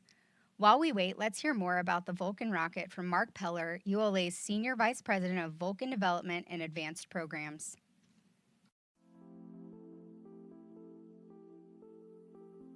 Cert-2 is the final step in formal certification of the Vulcan rocket. After launch today, we'll take the time to go through the data, verify the system's performance, and move on with our government customer to complete the formal certification. And the real exciting part for me is really turning the corner and getting to start to perform those missions. I know we have a really busy manifest with some extremely important missions for this nation, and I'm just so excited to have the opportunity to support those and really start to realize the promise of Vulcan and everything that we've worked so hard on for the last 10 years and the capabilities that it will bring and the missions that it will support for our country. This is the start of a new era with Vulcan. We're very excited to turn this corner and move into the operational phase of the Vulcan program. Vulcan right now is capable of launching a variety of missions, from low Earth orbit to direct inject to geostationary orbit 23,000 miles above the Earth, to launching to the moon or elsewhere in our solar system. Certification implies it's determined to be ready by the US government to fly the most critical national security space missions. There's a whole range of missions, from low Earth orbit to some extremely challenging orbital injections, direct inject to geostationary, and so forth. So Vulcan will be not just capable, but certified to fly that full range of missions. Cert-1 was extremely successful. We obviously went into it with high confidence after all the work that had gone into preparing for the launch, but it still greatly exceeded our expectations. And we set the bar very high for ourselves. We picked a very complex orbit to inject into. We launched a payload on a modified trajectory to the moon. Really unique for a first mission to do something so challenging. We did that very successfully. After we sent the payload on the way to the moon, we decided to continue demonstrating the capabilities of Centaur. So we did a planned coast, another burn of Centaur, and eventually we put the Centaur upper stage into a heliocentric orbit. We set the bar very high for ourselves, and the system worked flawlessly.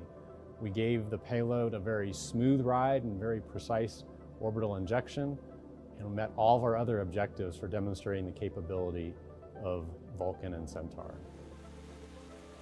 Yeah, Vulcan has been extremely successful. Coming into first launch, we already had a backlog of over 70 missions, which is unheard of in this industry. And that's really a testament to the capabilities of Vulcan, the value that we provide, and the reliability. Versatility, value, and reliability, those are what really distinguish Vulcan.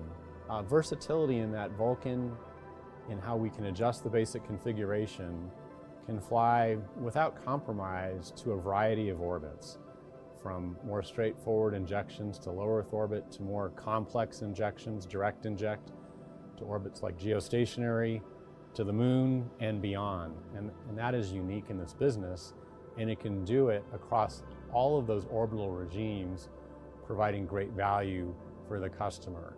And of course, Vulcan brings forward from our Atlas and Delta experience the reliability and precision in terms of orbital accuracy that our customers across all those markets have enjoyed for years.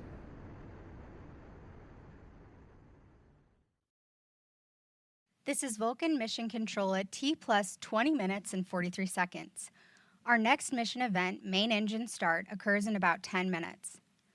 We'll take a brief break in live commentary while we wait for that event.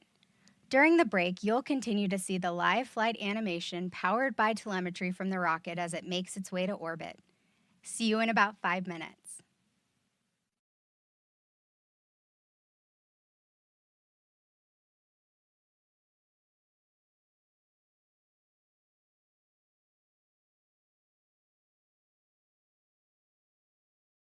And we've now secured power on our GPS transmitter and receiver.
And we're now venting down on the LO2 and LH2 tanks.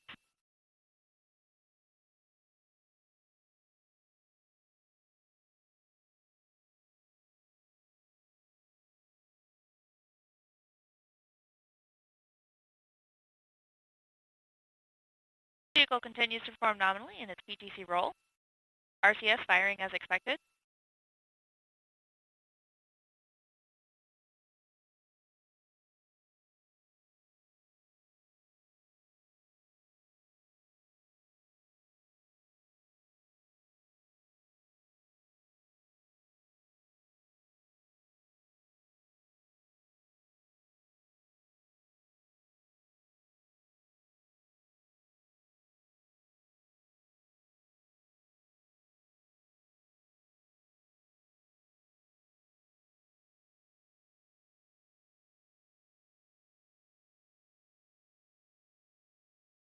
And the vehicle has begun its turn to its MES-2 attitude.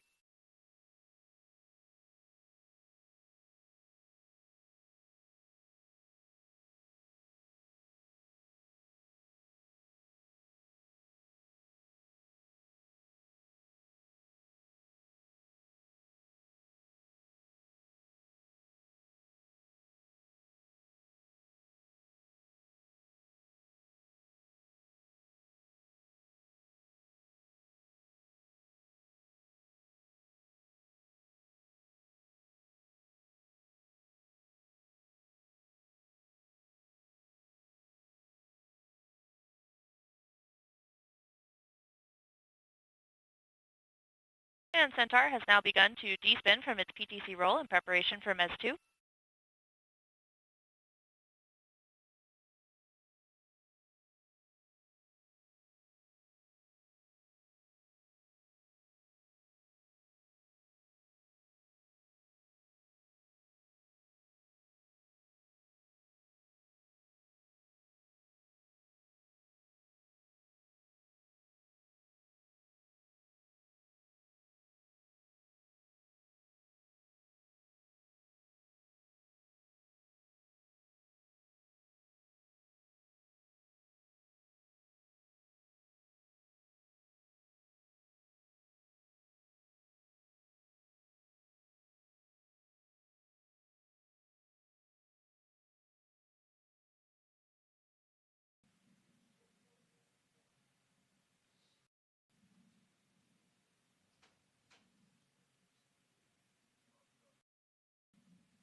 Welcome back. Thank you for following mission progress of ULA's Vulcan Cert-2 flight. If you're just tuning in, I'm Andrea Lenhoff, joining you from ULA's Advanced Spaceflight Operations Center at Cape Canaveral Space Force Station in Florida. ULA's second Vulcan rocket lifted off at 7:25 a.m. and all systems continue to operate nominally. As we continue in second stage flight, let's hear from ULA's Director of Upgrades Development, Amanda Bicchetti, about the capability of ULA's venerable Centaur. Centaur, the second stage for ULA's Vulcan rocket, was developed in the 1960s and continues to play a vital role in our nation's efforts in space. Vulcan lifts off with the booster vehicle powering the vehicle up into space. We then separate the Centaur second stage where it takes the spacecraft where it needs to go. Second stage of flight is so incredibly critical as that is the stage that takes the spacecraft to its final orbit and ensures that it is exactly where it wants to be in the orientation that it wants to be. Centaur is the most efficient stage that exists. That is what sets it apart in the industry, and it's largely based around two key design features. The first being that is a pressure stabilized stage utilizing stainless steel that is so thin it's about as thick as a dime. That, coupled with the fact that we utilize cryogenic fluids, both liquid hydrogen and liquid oxygen for our propellants that fuel the RL-10, that allows it to be the most mass efficient stage that is on the market. The Centaur variant for Vulcan, the biggest piece that you'll notice right off the bat, it is significantly larger. Essentially, we took the Atlas 3.1 meter diameter vehicle and we stretched it to 5.4 meters. That allows us to fill even more propellant with only a tiny mass impact from a dry mass perspective. Additionally, we have now, for all of our standard vehicles going forward, we'll have a dual RL-10 engine configuration. That's 2 times the thrust, 2 times the total impulse. What that means is not only can this stage take our customers to the same orbits we always have, including direct inject geosynchronous orbits, but we can lift more when we do it and we can go even far beyond those orbits. That allows us to ensure that we are supporting not only our warfighters and our nation, but exploring the universe and going where we need to go. The other piece we took advantage of is with the whole new vehicle, we modernized all of our infrastructure. We have all new production tooling in the factory, allowing us to build up Centaurs quicker than ever, and infrastructure at the launch site that can launch them faster than ever. And with all these updates, we are able to significantly increase our rate to support our customer needs across the board. While this is only our second launch for Vulcan, we are well underway with many upgrades for Centaur. In fact, next year we're going to be rolling out what we call our LEO optimized Centaur, which is essentially a shorter version of Centaur, allows us to have the most mass efficient stage when launching to a LEO orbit. But that's just the first of many. We have several on-orbit demonstrations that we have planned. That's going to allow us to test out new capabilities and really test out the art of the possible, including extending the life of Centaur. That long duration capability for Centaur is going to be essential for supporting and protecting our nation. On the LH2 and LO2 tanks. This is Vulcan Mission Control at T plus 29 minutes and 49 seconds. We're about a minute away from the second main engine start. Let's go back to Hannah Peters.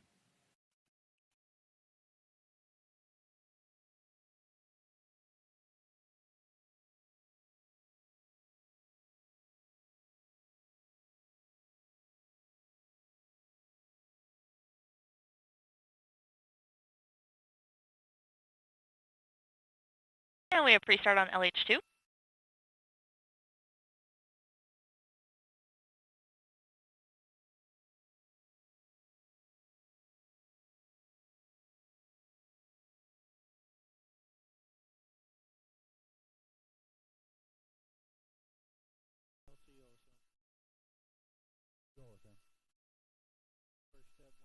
And LO2 pre-start.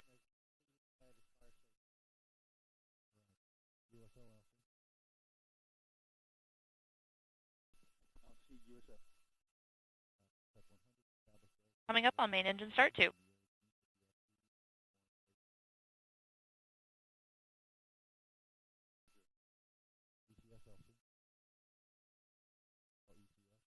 And we have ignition and full thrust on the RL10. And vehicles begun closed loop steering. This is Vulcan Mission Control at T plus 31 minutes and 20 seconds. We just heard confirmation of second main engine start.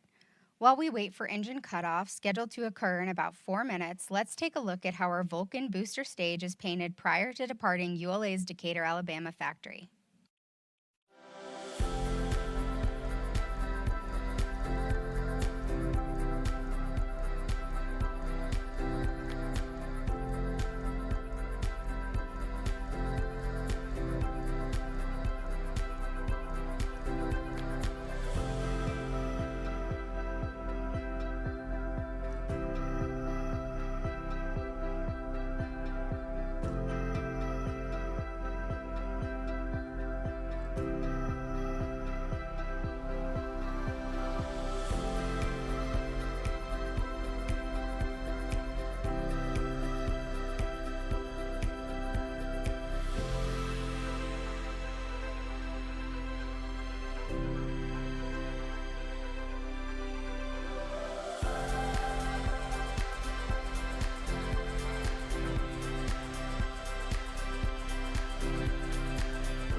This is Vulcan Mission Control at T plus 33 minutes and 23 seconds.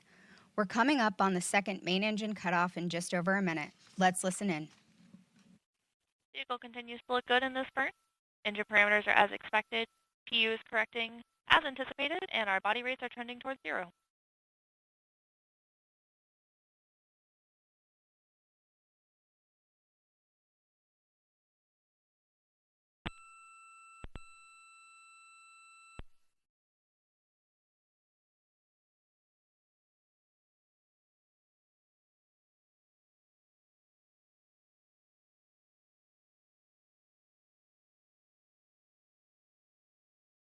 Approximately 1 minute to MECO.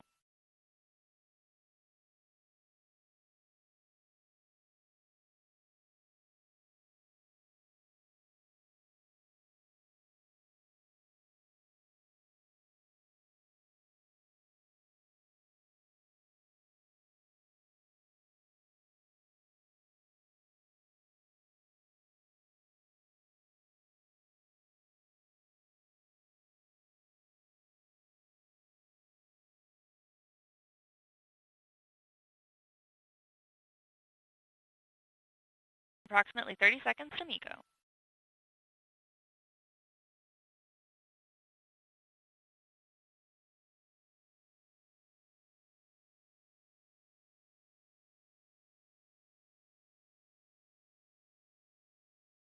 And we have MECO, main engine cut off too.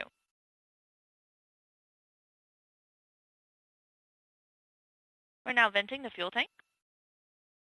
We have approximately 2 minutes and 49 seconds until simulated spacecraft separation. We have full settling on RCS, and the vehicle is now rolling to its simulated SV SEP attitude.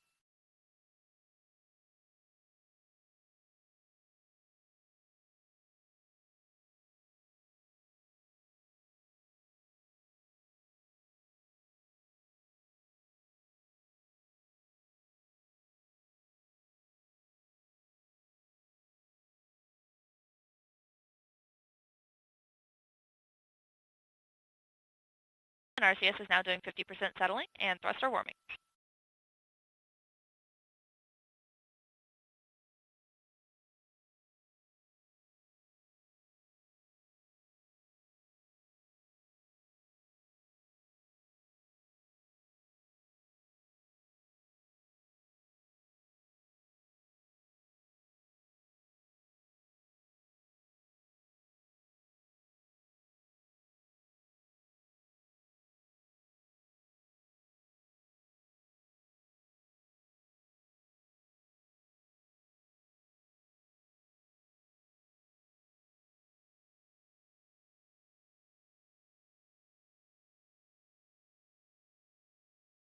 Body rates are trending towards 0 now. Coming up on our simulated spacecraft separation.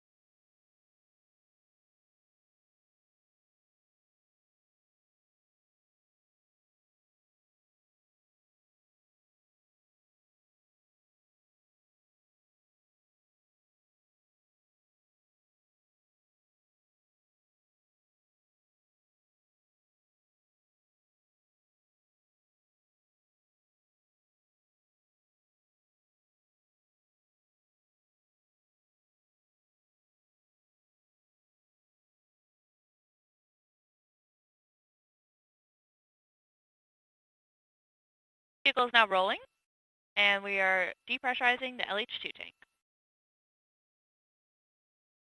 And we have simulated spacecraft separation. We now have an approximately 28-minute coast until the third burn.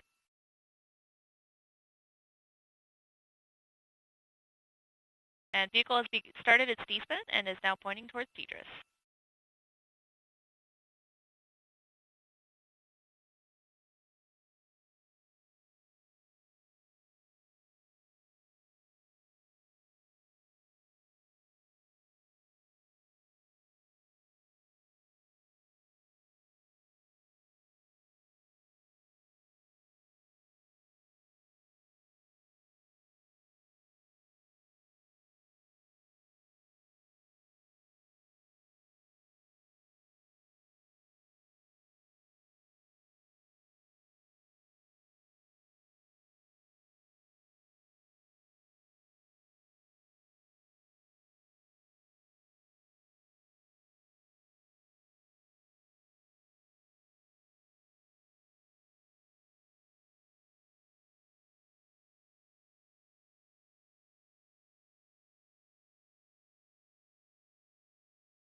Passing 40 minutes into flight, Centaur continues to look good throughout this coast period. All parameters are looking nominal. RCS is performing its periodic firing, and our body rates are trending towards 0.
This is Vulcan Mission Control at T plus 41 minutes and 50 seconds. We just heard flight commentator Hannah Peters confirm the successful completion of the beginning of today's flight. This completes today's mission coverage. I am now joined by ULA's CEO and President, Tori Bruno. Tori, thank you so much for being here with me today. My pleasure. I've worked on this program for a really long time. I'm very excited to see the beautiful launch. I feel like we waited for the perfect moment to lift off. So I just want to say congratulations. It's just an incredible day. Well, thank you, and you too. Thank you. And thank you so much for being here. It's my understanding you want to tell us a little bit about today's flight. Yeah, so the trajectory was nominal throughout. We came to our first insertion on the orbit that we intended, so all of that is good. We did, however, have an observation on SRB number 1, and so we will be off looking into that after the mission is complete. Other than that, the flight was nominal. And you know, that's the great thing about these certification flights is it allows us to get more information as we get into our regular launch cadence, but you know, just a testament to Centaur and Booster on how beautiful that launch was so far. It was a gorgeous liftoff, absolutely. Great. So as we continue on with this launch, after the launch, we'll go through, look at the data and just make sure that we're certified for, you know, national security space missions. Why don't you tell us a little bit about what that certification means for ULA and the launch industry as a whole? Yeah, certainly. Well, for ULA, we designed this rocket for the national security mission space. In completing the second certification flight successfully allows us to begin those missions that are urgent and important to the country. What it means overall for the industry is that we've introduced a new launch vehicle and a vehicle that is capable of launching at a pretty high tempo, and so we have broadened the entire country's capability for lift, and you will begin to see that launch tempo really tick up, especially next year. I'm really looking forward to that. Who doesn't like a rocket launch? Well, no one as far as I know. I know, those people would be crazy. So I do want to say how hard it's been the past couple of years. Everybody has worked to get to this moment. I mean, this is kind of a pinnacle for us in terms of overall Vulcan development. Do you have anything to say to all of the folks that have worked on Vulcan over the years? Absolutely. I just want to express my appreciation. Developing a new rocket is a monumental task. It is one of the pinnacles of engineering accomplishment. It truly is rocket science. Yeah. Our team has worked so very hard over the last several years to design this rocket, to build it, to test it, to overcome the many technical challenges that are inherent to that. I could not be more proud of our team. Thank you all. Thank you, seriously. This has been just so incredible to be a part of this team, and I don't think that there's anything I've been as proud of, besides my children, of course, to this moment. So now that we've launched, hopefully we'll get certification under our belts here shortly. What's next for Vulcan? Well, we have a pair of national security missions in the pipeline. So we'll do those, and then we'll roll into next year with a whole number of flights. Great. It's going to be an exciting year next year for sure. Yes, it will. Well, Tori, I know you have to get back, but thank you so much for joining us today. I am very excited about today's launch, and I always appreciate your time. Oh, you bet. Thank you. You're doing a great job today. Thank you so much. All right. Thank Bye-bye. you. Bye-bye.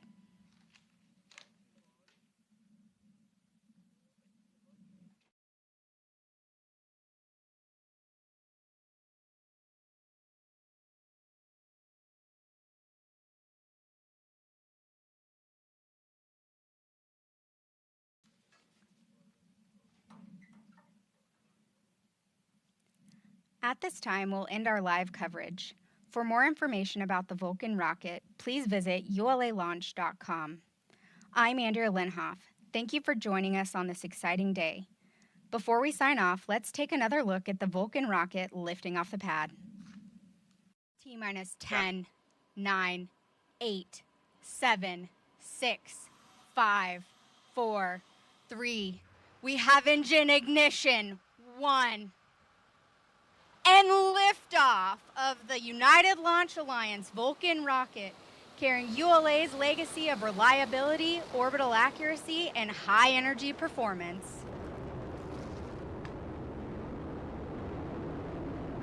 Everything looking nominal. BE4 performing as expected. All temperature.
Milka.